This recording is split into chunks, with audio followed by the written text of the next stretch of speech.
The disappearance of Asia Degree. Asia Jaquilla Degree was born August 5th, 1990. She went missing at the age of 9 from Shelby, North Carolina. In the early morning hours of February 14th, 2000, for reasons unknown, she packed her book bag, left her family home north of the city, and began walking along nearby North Carolina Highway 18. Despite heavy rain and wind, several passing motorists saw her when one turned around at a point 1.3 miles from her home and began to approach her. She left the roadside and ran into a wooded area. In the morning, her parents discovered her missing from her bedroom. She has not been seen since. An extensive search that began that day led to the location of some of her personal effects near where she was last seen. A year and a half later, her book bag, still packed, was unearthed from a construction site along Highway 18 north of Shelby in Morganton. At the point where she ran into the woods, a billboard now stands appealing for help finding her. Her family hosts an annual walk from their home to the billboard to draw attention to the case. While the circumstances of Degree's disappearance at first seemed to suggest she was running away from home, investigators could not find a clear reason as to why she might have done so. She was also younger than most children who chose to do so. Years after her disappearance, it was concluded by authorities that Degree had been abducted after she left the home.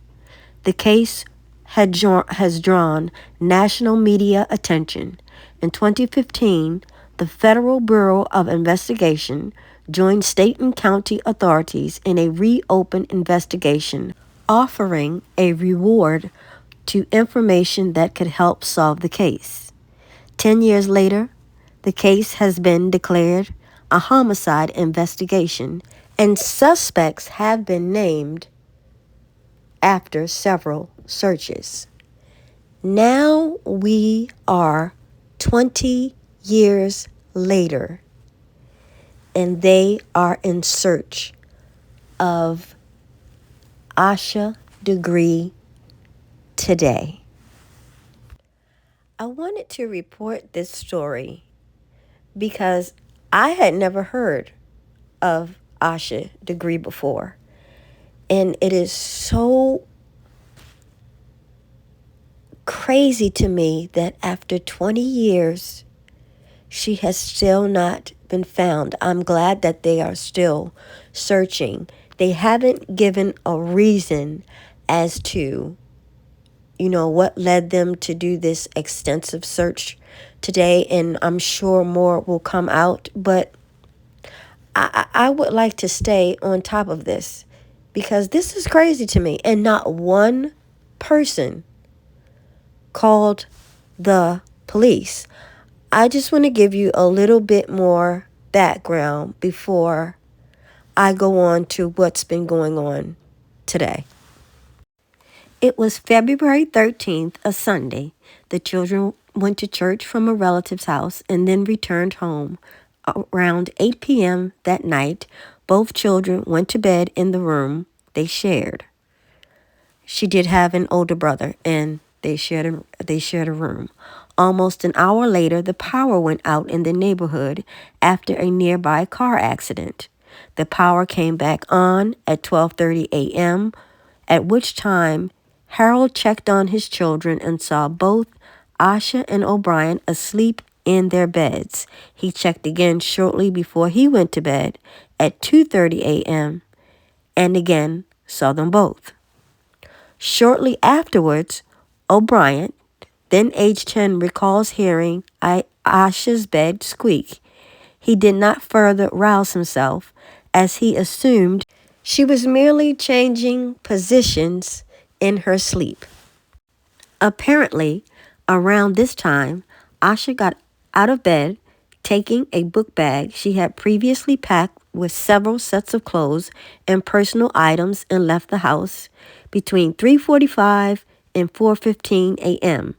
A truck driver and a motorist saw her while walking south along Highway 18, wearing a long-sleeve white t-shirt and white pants just north of its junction.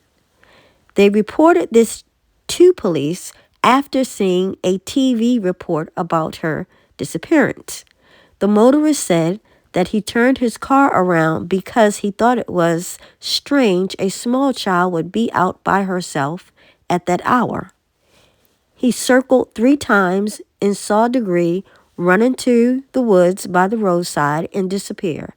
It was a rainy night, and the witness said there was a storm raging when he saw her.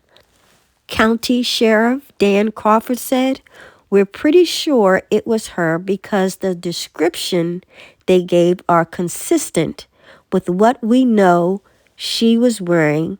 He added that they also saw her at the same place heading the same direction. Aquila, which is Asha's mom, awoke at 5:45 a.m. to get the children ready for school that morning. This involved drawing a bath for them because they had not been able to take one the night before due to the power outage. When she opened the children's room to wake them up before their 6:30 alarm and call them to bath, O'Brien was in his bed.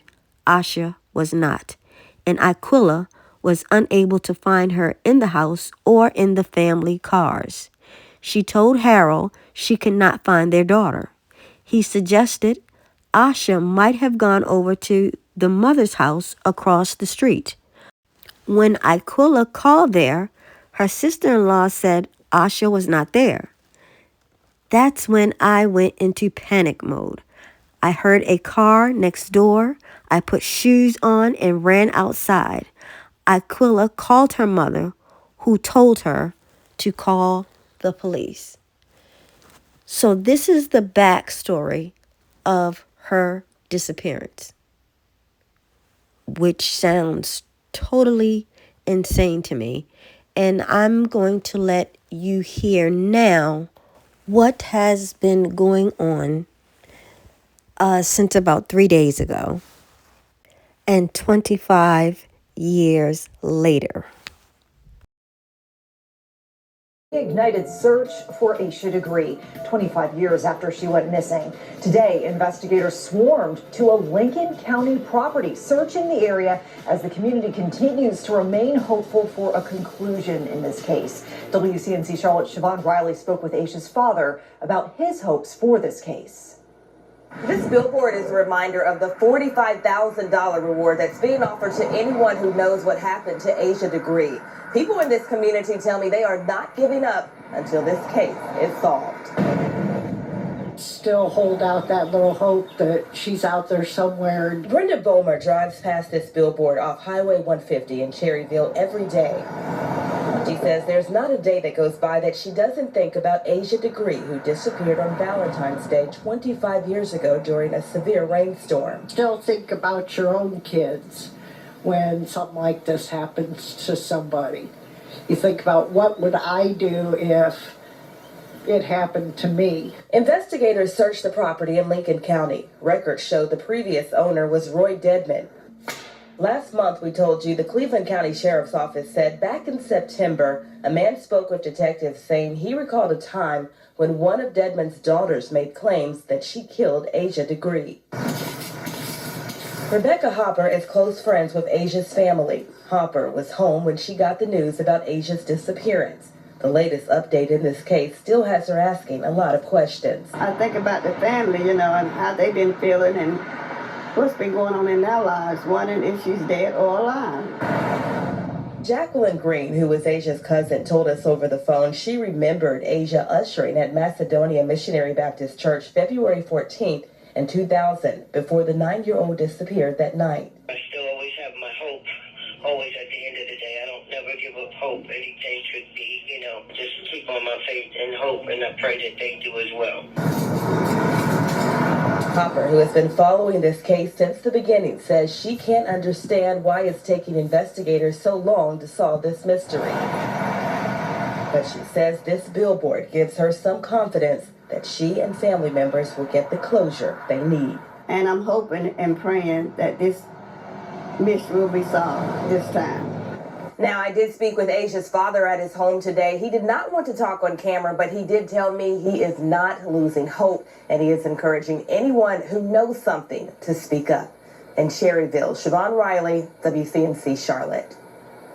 Now, we have been covering these developments all day on Live Impact News on WCNC Plus. In fact, breaking new developments throughout the day for those folks who are streaming with us. If you've not heard of this yet, we wanted to take a moment to talk about this. It's a brand new streaming concept where we bring you live, raw updates as they come in.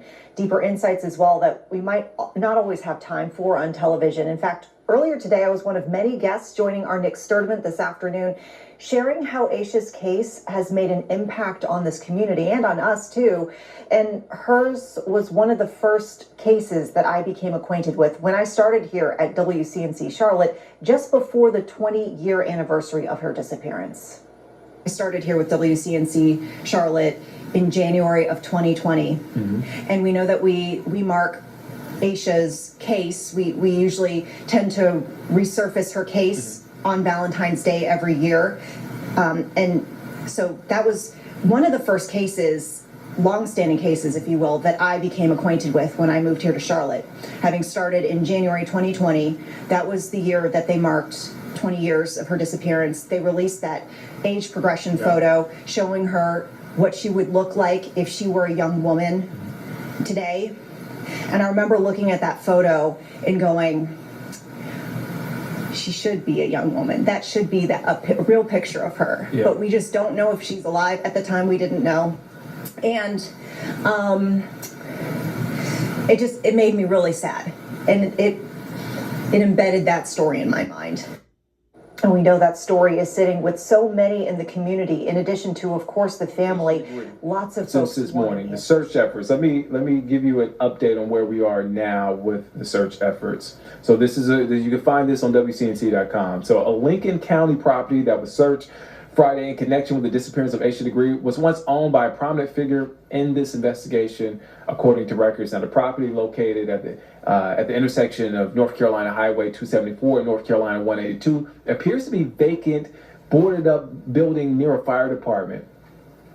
So earlier we went through a timeline of Asha Degree in this case, and do we want to go through the timeline? Okay. We're gonna go through the timeline again. Just talking to Jeb right now, just trying to make sure where we get some ducks in a row. But again, so let's start here on the timeline. February 14th, Valentine's Day 2000, Asha Degree disappears. Investigators say Degree disappeared from her bedroom in the middle of the night on Valentine's Day, sometime between 2:30 a.m. and 6:30 a.m. There was no sign of forced entry and no promising scent trail for search dogs to follow. At least two people claimed to see a young girl walking along NC Highway 18 around 4 a.m. One person said when they turned around to check on the person, the girl ran into the woods and wasn't seen again. So fast forward more than a year later, August 2nd, 2001, Asha's book bag was found. Construction workers found Asha's backpack and a few other items off Highway 18 in Burke County, about 25 miles north of Shelby. The bag was wrapped in 2 trash bags, and the worker who found it said on the backpack had Asha's name and phone number. So throughout the years, we've been doing stories, following the story very closely. We've been playing stories throughout this show on the timeline to sort of match where we were on the timeline and the stories that reflected it. Or do we want to get back to one of those stories from 20? Okay, all right. So we're gonna get back to the timeline, but WCNC Charlotte's Vanessa Rufus is here on Live Impact News in the studio. Vanessa, thank you for joining us. You're going to take over in about 45 minutes. You covered the story. So, Vanessa, we played it earlier. You spoke to a former investigator in this case. Yeah, that was an interview for folks who are watching in prior hours here on Live Impact News, an extended interview with Rick Schaefer, who was actually one of the first investigators to be put on this case. And he is since retired from the FBI, but it was a really interesting insight because he basically was there from the beginning. So he talked about basically being called out there eventually, with the FBI being called in to assist, the fact that this case struck him so hard, and the fact that it just really, answers seemed to elude them for so long that he actually ended up carrying Asha's photo around with him, like on him at all times, just hoping that running into random people, he might show her picture and be able to finally get some answers. So for him, this is like, for our folks who read, Moby Dick, this is like his white whale, if you will. Yeah. A case that he still thinks about today. We talked about how he had retired from the FBI, but even after folks started replacing him on this case, as they started to get new folks within the bureau who were tasked and assigned with this case, that he would still check up on them and see how they were handling things. And I could just tell by our chat that this was something he still thinks about to this day. Were you? Did you get a chance to text him, call him today when the story? I'm sure his phone is blowing up, but did you get a chance to talk to him today? I'm going to actually reach out to him via email because we've been corresponding via email. And yeah, I'm curious to hear what he has to say. When we last spoke back in September, he kind of reiterated the fact that since he's no longer involved with the case, he's not really able to talk about current situations, what sort of evidence might have been found recently and that sort of thing. So his insight is purely historical, if you will, going back to the very beginning, and just all of the twists and turns. And for a while, as you mentioned, the fact that things kind of went cold for a bit, and then all of a sudden September hits and people are re-energized with this case. I actually remember that night that we got word first that there might be some activity on this case. I have some contacts out in the Lincoln, Cleveland County area, and when my friends out there texted me, and she's like, "What can you tell me about Asha Degree?" And I'm like, "Why are you asking now?" And she says, "Everyone in town is talking about this. There are investigators, lots and lots and lots of investigators out at a property, which we know has been somewhat affiliated with this case in the past." Yeah. And she said, "We think it's related to this. Nobody's telling us anything. But just historically, having lived in that area for a while, she knew the area, that neighborhood. And when folks saw all of the police officers and FBI and canines and all the equipment that they had out there, they knew something was up." And I felt like shortly afterwards, she started looping me in on social media chatter. And there were groups, there are actually multiple groups dedicated to talk. Ladies and gentlemen, let me know in the comments if you have heard anything about this case, if you're familiar with it or anything, because this is such a cold, this is not a cold case, this is freezing. And I am totally in agreement with one of the newscasters or the podcasters, where he mentioned little black girls don't get that type of exposure that they need, or they don't get that extra effort that, to be put in, to be looked for. I don't know. This just seems very, very weird. And I did hear that someone said a long time ago that they admitted it. I heard a lot of things, but you guys let me know in the comments how you feel about this case, what you think about the case. Have you heard of the case? Do you think there's enough effort going on to find her. Will she be found?